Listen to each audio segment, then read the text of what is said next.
Good morning. Today we'll be talking about volume. So it was the other aspect of geometry that we didn't go over. We talked about the outside of surface area. Now we're going to talk about volume, the inside. So just like how we were dealing with like a 2D shape like a square, outside was perimeter, area was on the inside. Now when we deal with three-dimensional figures, we talk about surface area and volume. It's like the upgraded version of area and perimeter. So the upgraded version of area for us is volume. And that is because we're dealing with three-dimensional figures. If you look at this cube here, there's 3 dimensions. Even if there's only one labeled right here, we have our length, our width, and our height. Okay? Now, just a reminder, a cube is very similar to a square. In squares, all the sides are the same. So cubes, all the sides are the same. Look right here. Volume is the amount of space within a three-dimensional figure. Now, they gave you a very simplified, specific equation for a cube, where it's a squared, where it's the side cubed, sorry. That means it multiplies itself 3 times. So if you look right here, a cubed, 8 cubed, which really means 8 times 8 times 8. And when they did that, they got 512 meters cubed. Now why cubed? It's like we were doing before. Area, we had 2 numbers multiplying, 2 measurements multiplying together. This time we have 3. Because we were really doing meters times meters times meters. And if we put that into a simplified form, we don't want to just do 512 m times m times m. No, we're going to use cube because there's 3 of the base, right? There's 3 of the meters. That's how we get the exponent to be 3.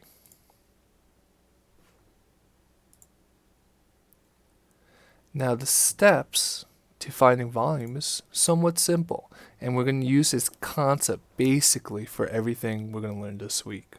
Okay? And the idea is we have to find the 3 dimensions: the length, the width, and the height. It might not always be called length, width, and height, but it's always something similar to these 3 dimensions. And once you find them, you just multiply together. It's easy as that. Surface area, a little harder than this. We're going to relax with something a little easier. Okay, so let's look at a real life example. A Rubik's Cube. We know, we've played with them, and they're just a bunch of cubes to make one big cube. And there's all these little pieces. And how many pieces do you think there really are? Let's figure it out. But first, let's find the dimensions, so length, width, and height. So what's my length? You said 3, you're correct, because there's 1, 2, 3. 3 little cube units. Now how long are they? Maybe they're an inch. Maybe they're 5 centimeters or something. If you don't know, we call this a unit. So it's really 3 units. What is my width? It's also 3 units. How about my height? How tall is it? Same thing. This one would be 3 units.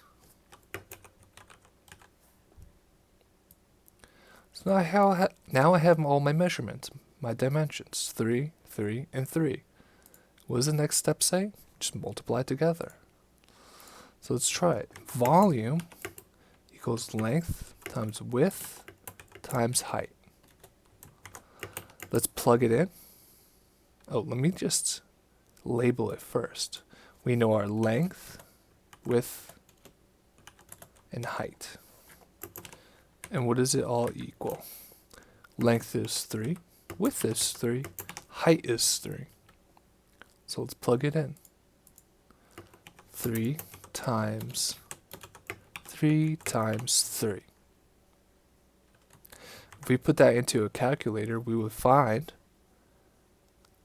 that our volume is 27 units cubed. And that's it. But let's really see. Does this really have 27 little pieces? 27 little squares? Well, we broke it down, and let's just count.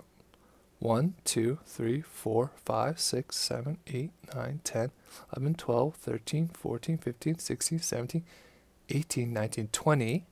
Uh-oh, there's only 20. But wait, don't forget the middle part. So 20, 21, 22, 23, 24, 25, 26. We're missing one.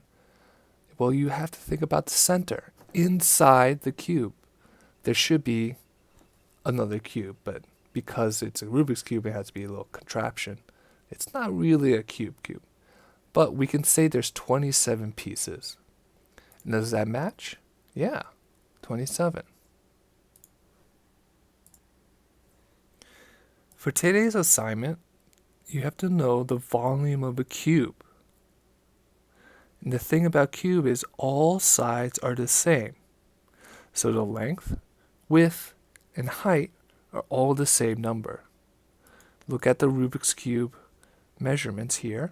3, 3, 3, 3, 3, 3.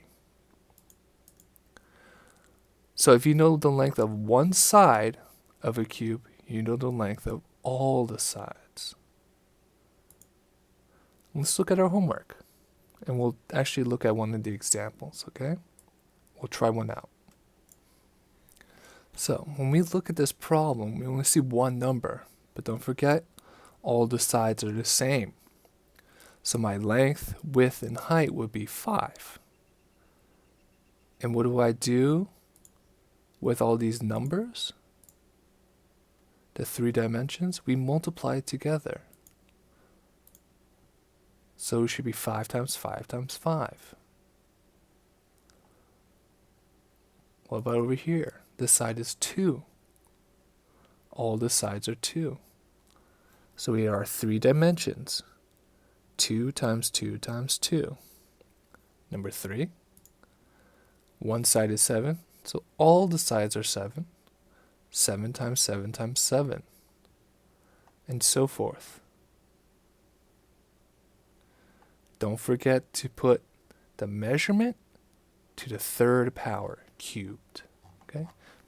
Look at it. It is a cube. And we call it cubed. Let's look at this problem.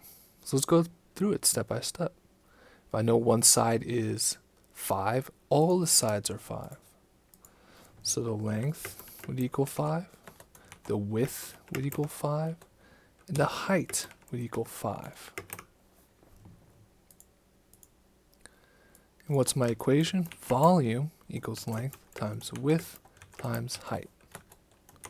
I plug all these numbers in. So 5 times 5 times 5.